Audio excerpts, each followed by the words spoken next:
সবাই কি আমার কথা শুনতে পাচ্ছেন? কমেন্টস করে জানাবেন।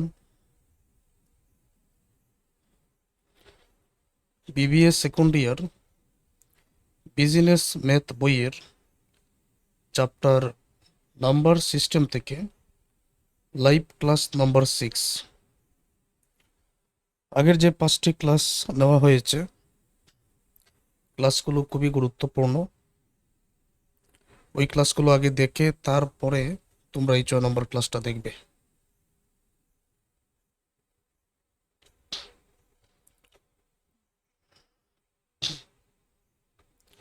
আমি সরাসরি অঙ্কের সমাধানে যাচ্ছি।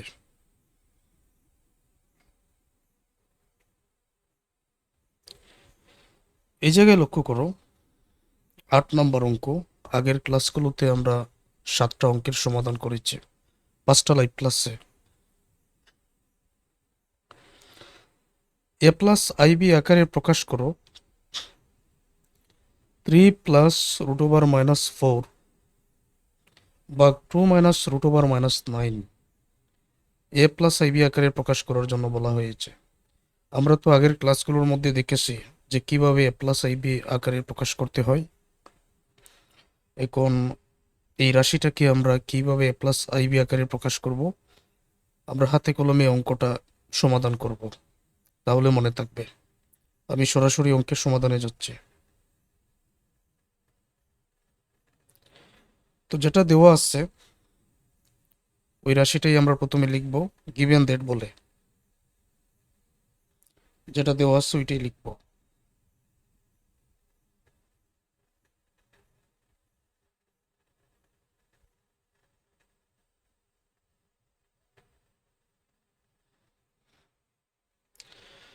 গিভেন দ্যাট, এই যেটা দেওয়া আছে ওইটাই লিখব।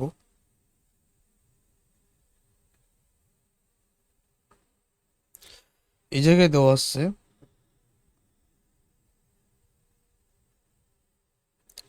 3 প্লাস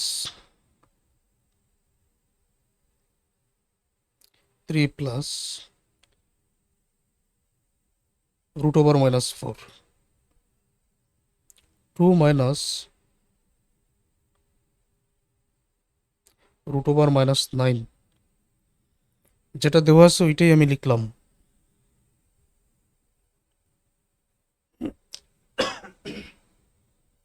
তারপর এখন চিন্তা করতে হবে যে এখানে কোনো কাজ করার কিছু আছে কিনা। প্রথম যখন আমরা এই রাশিটা দেখলাম, যেটা দেওয়া আছে ওইটাই তো লিখলাম। লক্ষ্য করে দেখব এখানে কাল্পনিক সংখ্যা আই এর কোনো মানটা দেওয়া নেই। এখন আমাদের সাথে সাথে মাথার মধ্যে চিন্তা করতে হবে, যেহেতু আইটা দেওয়া নেই, কোনো উপায়ে এখানে আইটা আনা যায় কিনা, এই বিষয়টা আমাদের এখন একটু চিন্তা করতে হবে। কারণ এ প্লাস আইবি আকারে প্রকাশ করার জন্য বলা হয়েছে, এখানে তো আই বলতে কিছুই নেই। এখন আই তো প্রয়োজন আছে। এখন রাশিটার মধ্যে আই আনা যায় কিনা ওইটাই তো এখন দেখতে হবে। আর যারা আগের ক্লাসগুলো মনোযোগ দিয়ে দেখেছেন তাদের সকলেরই এই বিষয়গুলো জানার কথা। তো তোমরা একটু লক্ষ্য করো, এই যে এখানে -4 আছে আর -9 আছে, এটাকে চাইলে আমি এভাবে সাজাতে পারি।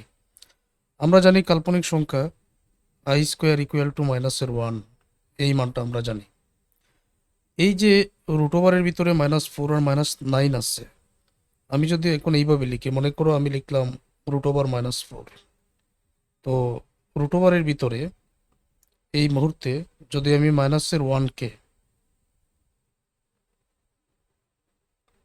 4 দ্বারা গুণ করি, তাহলে এই মানটা আর এই মানটার মধ্যে কি কোনো পার্থক্য আছে? কোনো পার্থক্য কি তোমাদের চোখে ধরা পড়ে?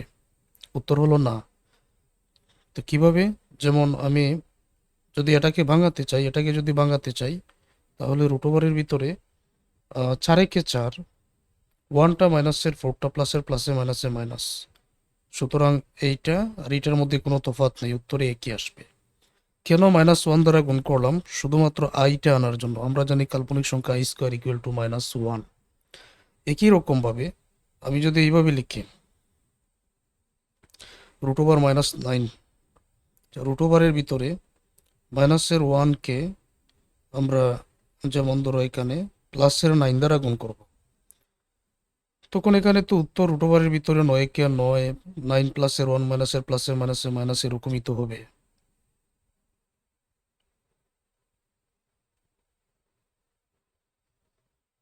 ওকে, তো আমি এটা এখানে সাজিয়ে নিলাম। আজকে আমি দুইটা অঙ্ক বোঝাবো ইনশাল্লাহ। 3 প্লাস রুট ওভারের ভিতরে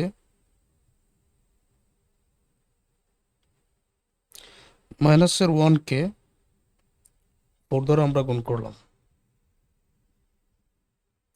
2 মাইনাস রুট ওভারের ভিতরে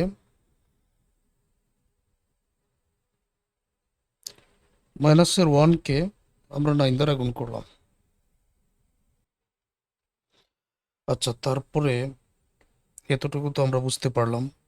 শুধুমাত্র কাল্পনিক সংখ্যা আইটা আনার কারণেই মূলত এখানে -1 দ্বারা গুণ করা হয়েছে, এই কারণেই। তো আমি পরের লাইনে কি কাজ করতে পারি দেখো। তো বই সাজেশনের মধ্যে এগুলো আরো সংক্ষিপ্ত করে লেখা হয়েছে, এখন তোমরা যাতে সহজে বুঝতে পারো তাই আমি প্রত্যেকটা বিষয় ভেঙে ভেঙে বোঝাবো। উপরে আছে 3 প্লাস, এই যে রুট ওভারের ভিতরে -1 এর মান i² বসিয়ে দাও, ইন্টু 4। ঠিক আছে, তারপরে এই যে নিচে 2 আছে, 2 মাইনাস রুট ওভারের ভিতরে -1 এর মান i² ইন্টু 9, i² বসানো হলো। আচ্ছা, তারপরে আমি এখানে কি করতে পারি, সমান দিলাম।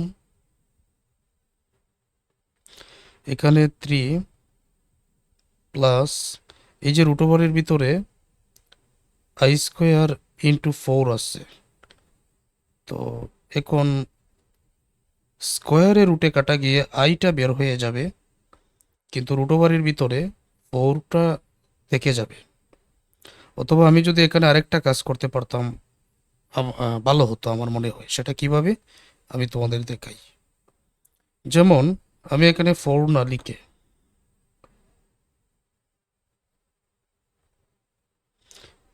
এইখানে যে 4 আছে আর 9 আছে, এইটার পরিবর্তে আমি কি লিখবো বলতো, 4কে আমি একেবারে 2² লিখে দিব।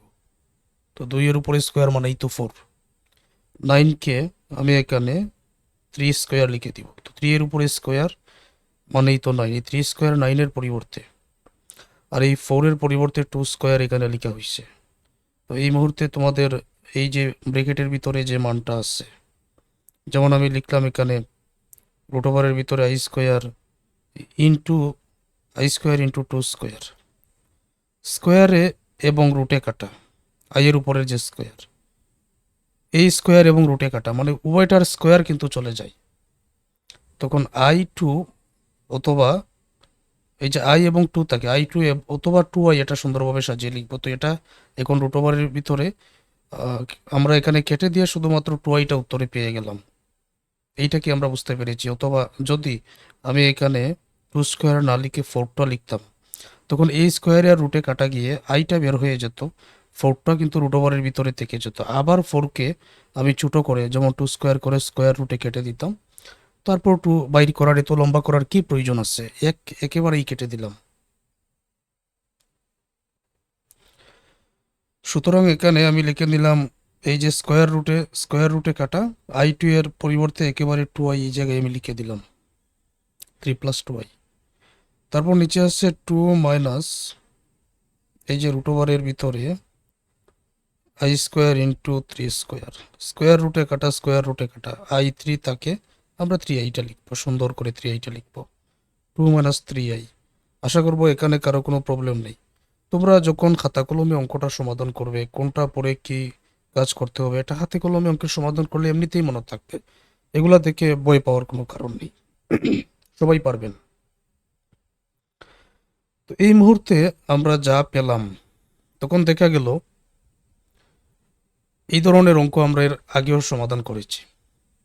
নিচে যেটা আছে 2 মাইনাস 3i আছে, তাহলে আমি 2 প্লাস 3i দ্বারা উপর এবং নিচকে গুণ করে দিই। এটা নিয়ে তো আর আমাকে বিস্তারিত আলোচনা করতে হচ্ছে না, সবাই তো জানো। সুতরাং আমি এখন দেখতে পাচ্ছি এখানে 2 - 3i আছে, আমি 2 + 3i দ্বারা উপর এবং নিচকে কি করব, গুণ করে দিব। তো যে রাশিটা আছে আমি ঠিক সেই রকম এখানে লিখে নিলাম।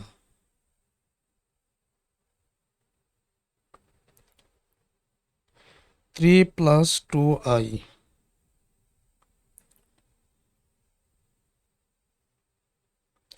2 - 3i। নিচে যেহেতু 2 - 3i আছে, আমি এখানে 2 + 3iটা লিখবো, নিচে যেহেতু লিখবো উপরেও লিখবো। এটা নিয়ে আমি ব্যাখ্যা করব না, কারণ আগের ক্লাসগুলোতে অসংখ্যবার আমি এগুলো বলেছি।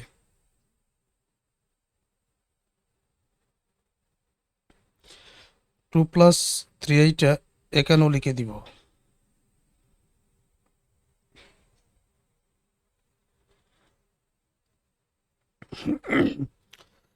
আরেকটা বিষয় মনে হয়েছে আমার, সেটা হচ্ছে যে আগের অঙ্কটার মধ্যে এই জায়গায় মাইনাসটা দিতে হবে। এই যে মাইনাস আছে না, এটা এখানে দেই না, এটা ঠিক করে নিও।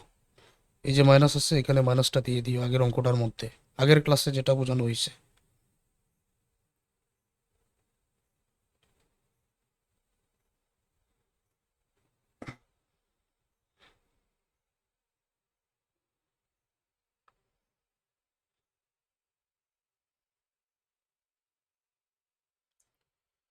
তারপরে এখন আমরা গুণ করব। 3 দ্বারা 2কে গুণ করব 6, 3 দ্বারা 3i-কে গুণ করব 9i, 2i দ্বারা 2কে গুণ করব 4, 2i দ্বারা 3i-কে গুণ করব 9i²। এগুলো তো জানো সবাই, তো আমি আগে উপরটা লিখে নেই। 3, এটা হবে 3 দ্বারা প্রথমে 2কে গুণ করলে কত হবে, 6। প্লাসের যেহেতু প্রত্যেকটা সংখ্যা, তো সবসময় চিহ্ন এখানে প্লাসই বসবে। 3 দ্বারা 3i-কে গুণ করলে প্লাসের হবে 9i, তো 9iটা বসালাম। তারপর 2i দ্বারা 2কে গুণ করলে প্লাসের হবে 4i, 2i দ্বারা 3i-কে গুণ করলে প্লাসের হয়ে যাবে 2 × 3 = 6, 6i² হবে। এখন এখানে গুণ করার আগে দেখো যে এখানে 3 + 2i, 2 + 3i দুইটা দুই ধরনের সংখ্যা। এখানে 2 এবং 3i আছে, এখানেও 2 3i আছে, এখানে 3 এখানে 2, দুইটা দুই ধরনের কিন্তু। কিন্তু এখানে 2 এখানেও 2, এখানে 3i এখানেও 3i, এখানে কিন্তু সংখ্যাগুলো একই রকম দেখা যাচ্ছে। এখানে প্রথমে 3 এখানে 2, তো দুইটা দুই ধরনের। এখানে 2i এখানে 3i দুইটা দুই ধরনের। এখানে 2 এখানে 2 দুইটা এক ধরনের। এখানে 3i এখানে 3i দুইটা এক ধরনের। যদি এক ধরনের হয়ে থাকে তখন সূত্রটা প্রয়োগ হবে a² - b² এর সূত্র a + b * a - b। এটা আবার এরকমও হতে পারে a - b * a + b। কোনো সমস্যা নেই, গুণের ক্ষেত্রে আগে পরে লিখতেই পারো, কোনো সমস্যা নেই। তো ওই সূত্রটা এখন এর মান ধরে নিলাম আমি 2, বির মান 3i। তখন ওই সূত্রটা অনুযায়ী সাজিয়ে দাও। মূল সূত্র যেটা, এখানে কি আছে, এখানে আছে a - b * a + b। তো মূল সূত্র a² - b² সাজিয়ে দাও, a² - b²। এর মান হচ্ছে এখানে 2, বির মান হচ্ছে 3i।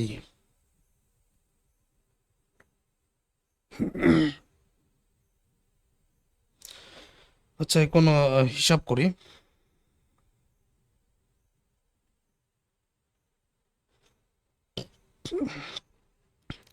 প্রথমে 6 আছে, 9টা i এবং 4টা i, তাহলে প্লাসের হয়ে যাবে এখানে 13টা i।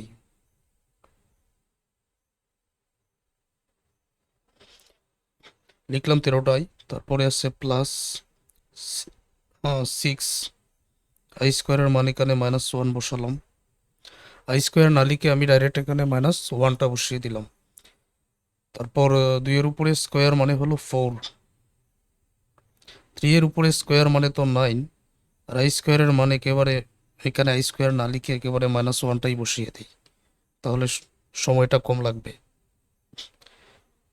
3i এর উপরে তো স্কোয়ার আছে, 3 এর উপরে স্কোয়ার মানে 9, i এর উপরে স্কোয়ার মানে i², এর মানটা -1 একেবারে বসিয়ে দিলাম।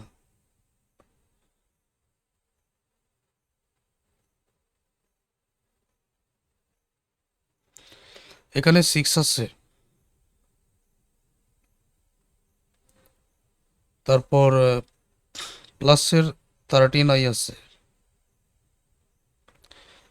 ছয়কে ছয় প্লাসে মাইনাসে মাইনাস মাইনাসের ছয়, ফোর নয়কে নয়, নয়টা মাইনাসের একটাও মাইনাসের, নয়কে নয় আগে লিখলাম আর মাইনাসে মাইনাসে প্লাস হয়ে যাবে, প্লাসের 9।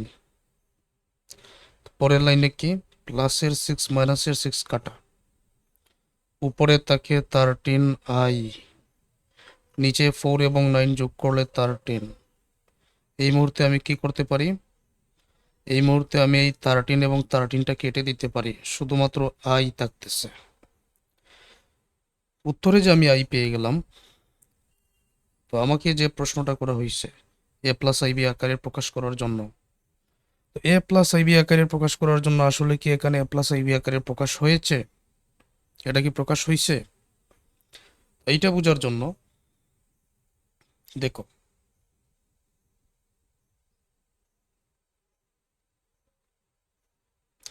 a প্লাস আইবি, আচ্ছা, প্লাসের এখানে মধ্যখানে যে প্লাস আছে, প্লাসের সাথে যাতে আইটা থাকে যুক্ত,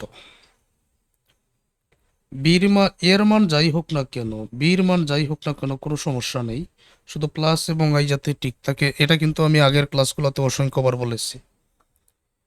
আচ্ছা, এর যেহেতু এখানে কোনো মান দেওয়া নেই, আমি যদি 1 দিই তাহলে ভুল হবে, কারণ এর অলরেডি এখানে কোনো অ্যাকচুয়ালি কোনো মান দেওয়া নেই, তাহলে শূন্যই ধরে নিতে পারি। আমাকে তো এ প্লাস আইবি আকারেই প্রকাশ করতে হবে, আমি এটা ধরে নিলাম শূন্য। আর আই কিন্তু এখানে একটা আই আছে, আমি এখানে 1 দিলে মিলে যাবে, কারণ আই এখানে একটা আছে, তো বির মান আমি ধরে নিতে পারি 1। সুতরাং আমি লিখব এর মান 0 প্লাস আই, বির মান ধরে নিলাম 1, যেটা যা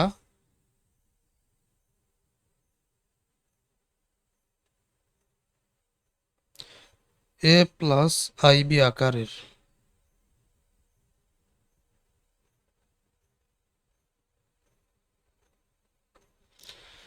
দ্যাটস আনসার। আমি আশা করব তোমরা বুঝতে পেরেছো। আরো একটা ইম্পর্টেন্ট অঙ্ক আছে তোমাদের এই চ্যাপ্টারের, ওইটা সমাধানটাও বুঝিয়ে দেই।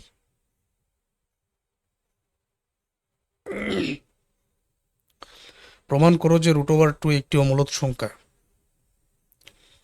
তো অমূলদ সংখ্যা প্রমাণ করার জন্য আসলে নির্দিষ্ট একটা নিয়মেই অঙ্কের সমাধানটা করতে হয়।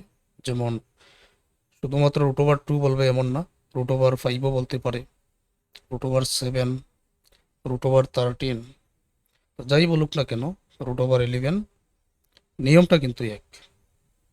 তো এই √2 এই সংখ্যাকে অমূলদ সংখ্যা প্রমাণ করার জন্য, মূলদ সংখ্যা হচ্ছে এটা যেটাকে ভগ্নাংশ আকারে প্রকাশ করা যায়, বা বইয়ের ভাষায় বলা হয় যেটাকে p/q আকারে প্রকাশ করা যায়। তো p/q মানেই কিন্তু ভগ্নাংশ, যেটাকে ভগ্নাংশ আকারে বা p/q আকারে প্রকাশ করা যায়, এটাই হলো মূলদ সংখ্যা।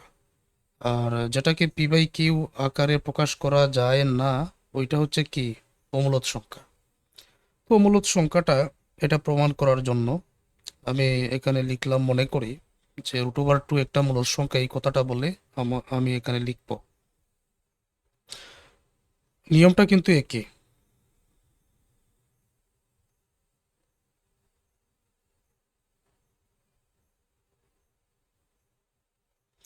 মনে করি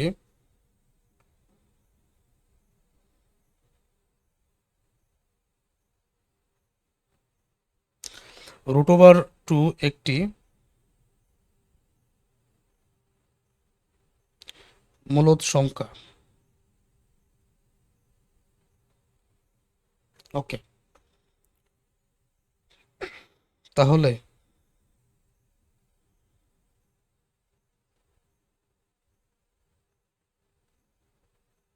আমি যেরকম লিখতেছি তোমরাও ঠিক সেই রকম অঙ্কের সমাধানটা লিখবে।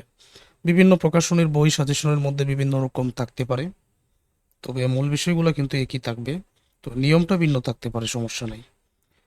এটাকে যদি আমি √2কে যদি আমি মূলদ সংখ্যা ধরে নেই, অবশ্যই এটাকে p/q আকারে প্রকাশ করা যাবে। তো ওইটার নিয়মে মূলত ওইটার জন্য আমি ধরে নিলাম যে √2 ইকুয়াল টু p/q।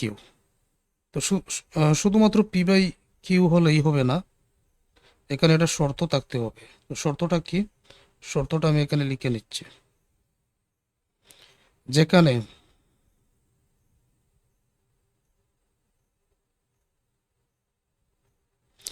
যেখানে পি ও কিউ স্বাভাবিক সংখ্যা,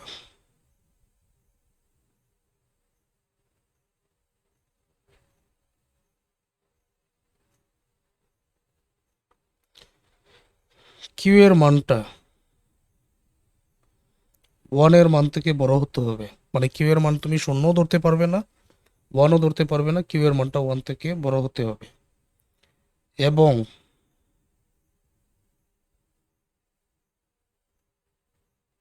পি ও কিউ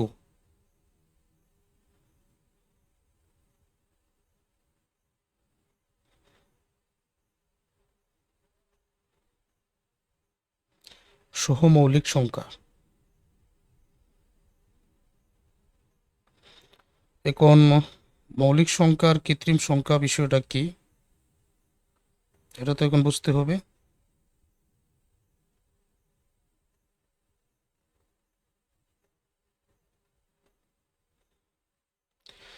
আচ্ছা, এটা আমি লিখলাম। যেখানে পি ও কিউ স্বাভাবিক সংখ্যা, কিউ এর মান 1 থেকে বড় হতে হবে, পি ও কিউ সহমৌলিক সংখ্যা হবে। মৌলিক সংখ্যা হলো যে সংখ্যাকে অন্য কোনো সংখ্যা দ্বারা ভাগ করা যায় না, এটা হলো মৌলিক সংখ্যা। আর কৃত্রিম সংখ্যা হলো যে সংখ্যাকে অন্য সংখ্যা দ্বারা ভাগ করা যায়। যেমন যে সংখ্যাকে অন্য সংখ্যা দ্বারা ভাগ করা যায় না, যেমন ধরো 1 2 3 তো আছেই, 5কে তুমি অন্য কোনো সংখ্যা দ্বারা ভাগ করতে পারবে না, 7কে পারবে না, 11কে পারবে না, 13কে পারবে না, 17কে পারবে না, 19কে পারবে না। এগুলো মৌলিক সংখ্যা। যেমন 4কে তুমি 2 দ্বারা ভাগ করতে পারবে, 9কে 3 দ্বারা ভাগ করতে পারবে, 15কে তুমি 3 5 দ্বারা ভাগ করতে পারবে। তো এগুলো হচ্ছে কৃত্রিম সংখ্যা। তো পি এবং কিউ এর মান যাতে সহমৌলিক হয়, মানে একটার সাথে আরেকটা যাতে ভাগ না যায় ওইরকম কোনো সংখ্যা, ওইটাই বোঝানো হয়েছে। তারপর এখানে যে সমাধানটা করতে হয় এটা নির্দিষ্ট একটা সমাধান, ওইটা এখন আমি তোমাদের দেখিয়ে দিই। এখন বর্গ করতে হবে উভয় পক্ষকে।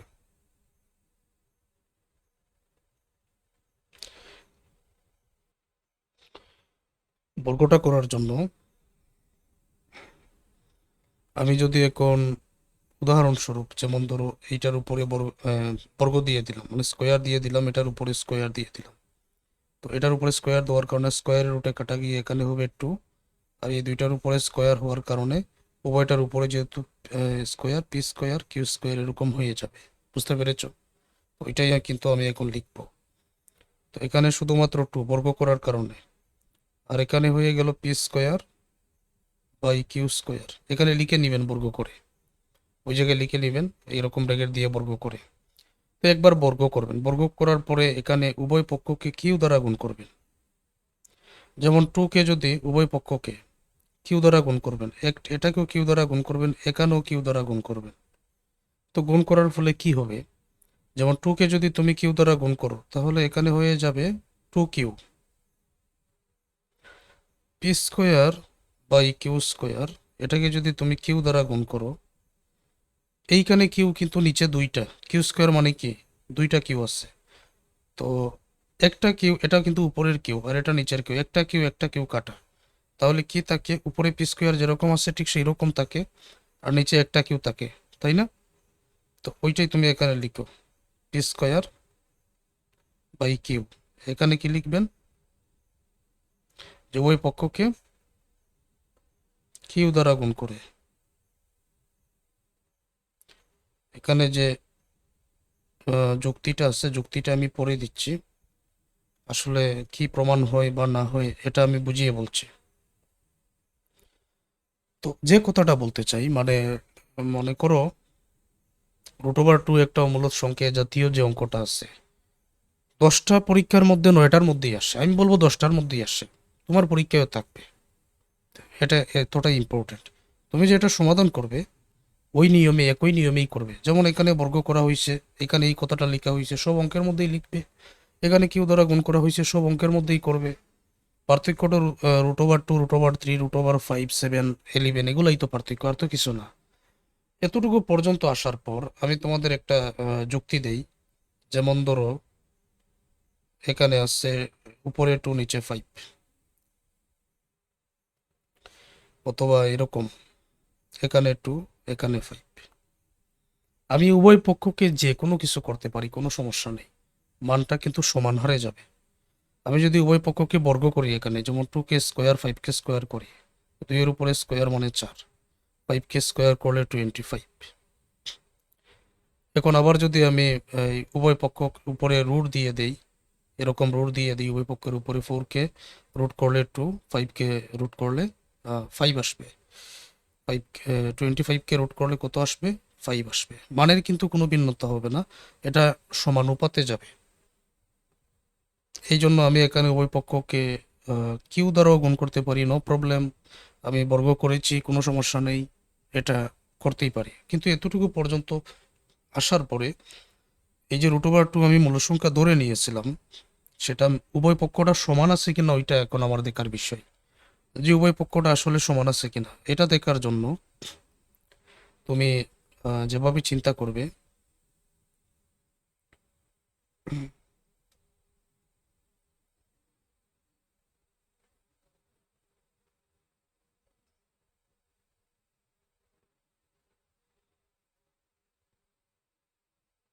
ইহা হতে পরিষ্কার, ইহা হতে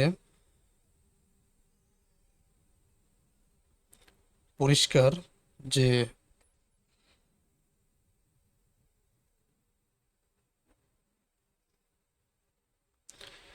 2Q, আমি দুইটা মান এখন ধরে নিব। যেমন পি এর মান ধরে নিব আমি 7, কিউ এর মান ধরে নিব 11। মান যদি ধরে নেই তাহলে কি কোনো সমস্যা আছে? কিভাবে? যেমন পি এর মান অন্য কোনো সংখ্যা দ্বারা ভাগ করা যায় না, কিউ এর মানটাকেও ভাগ করা যায় না, এই দুইটার মধ্যে কোনো সংখ্যা দ্বারা কোনো সংখ্যাকে ভাগ যায় না, তাহলে তো এটা সহমৌলিক আছে, আমি ধরতেই পারি, কোনো সমস্যা নেই। এটা বোঝানোর জন্য। এখন যদি তুমি কিউ এর মান এখানে 11 ধরো, 2 11 22 একটা পূর্ণ সংখ্যা পাবে। 7 ধরো, একটা পূর্ণ সংখ্যা পাবে। 5 ধরো, একটা পূর্ণ সংখ্যা পাবে। যাই ধরো, এটা একটা পূর্ণ সংখ্যা। তো ইহা হতে পরিষ্কার যে 2Q একটি পূর্ণ সংখ্যা, কথাটা এখানে লিখবেন।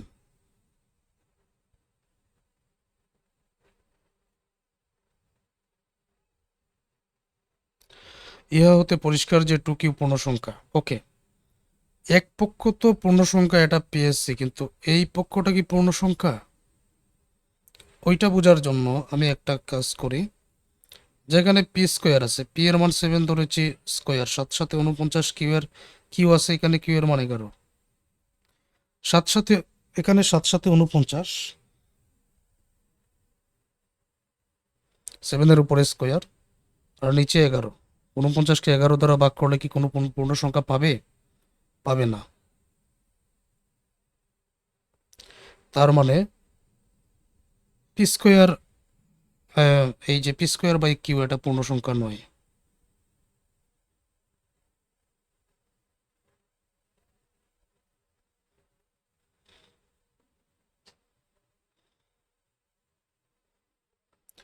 পি স্কোয়ার বাই কিউ এটা পূর্ণ সংখ্যা নয়, কথাটা আমরা লিখে দিলাম।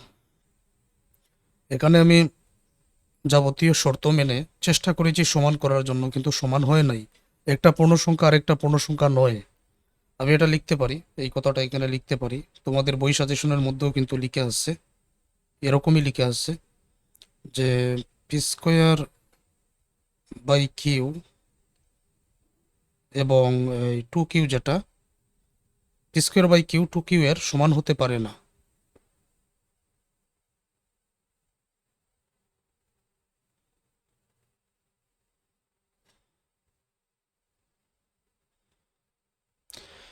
P square by Q 2Q এর সমান হতে পারে না। তো √2 এর মান পি বাই কিউ আকারের কোনো সংখ্যা হতে পারে না, ওই কতটা আমরা লিখে দিতে পারি।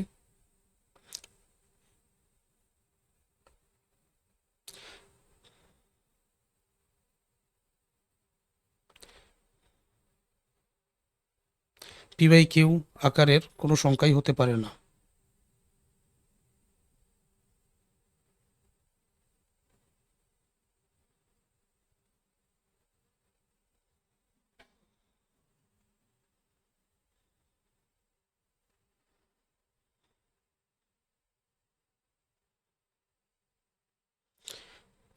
হতে পারে না।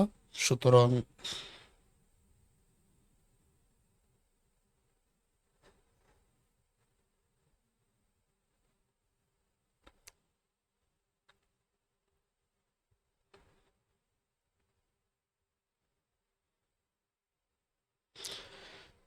√2 একটু অমূলদ সংখ্যা। এই ইম্পর্ট্যান্ট অঙ্কগুলো তোমাদের 6টা লাইভ ক্লাসের মাধ্যমে বুঝিয়ে দেওয়া হলো। এটার পিডিএফ আমি তোমাদের ড্রাইভে দিয়ে দিব, ক্লাসগুলো মনোযোগ দিয়ে দেখে নেবেন।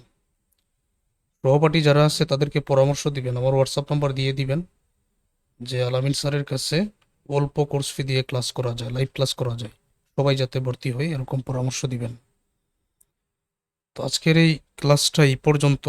ধন্যবাদ সবাইকে।